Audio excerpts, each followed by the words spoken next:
You know, a lot of times in sort of this industry and in the consulting services world, what's old is new again. Um, this is sort of an example of that.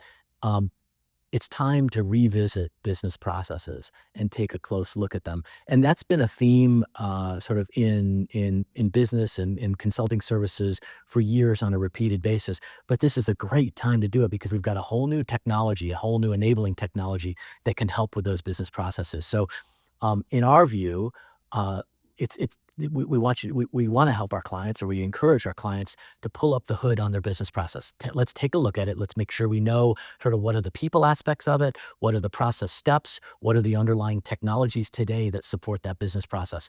Now, once we have that clear in our head, there are several ways or several indicators that we can point to that would say, hey, this is a step in that process, or there's a series of steps here where the sort of newest possibilities in AI, particularly around agentic AI, can be applied to sort of better enable, drive more efficiency in that process.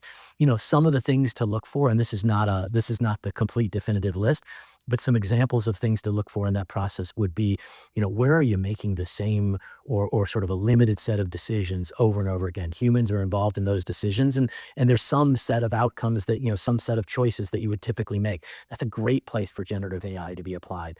Another example would be, you know, where are decisions being made where you have to sort of go out and consult available data? There's still some business judgment that has to be applied. That's another great opportunity to apply generative AI. The other thing that's going to happen here is it's not necessarily a one for one. So, hey, you know, we had these 5 steps in the business process, and this specific step now is a place where we can apply generative AI. The opportunity here may be that you're going to consolidate steps. The steps in sequencing may be slightly different than they were. So you're going to need to think a little bit differently, but there are certainly indicators or pointers as to where you can start. Certainly, ultimately, we would like to go through the whole process and see how AI can be applied. There'll be places that don't make sense. So recognize that. You know, if A happens and you always do B, that's deterministic. That's probably not a great place, or it's not a value add for generative AI. But if there are places where judgment's being applied over and over again, and humans are involved in it, that's a place where maybe we can look at it and do something unique and drive efficiency value.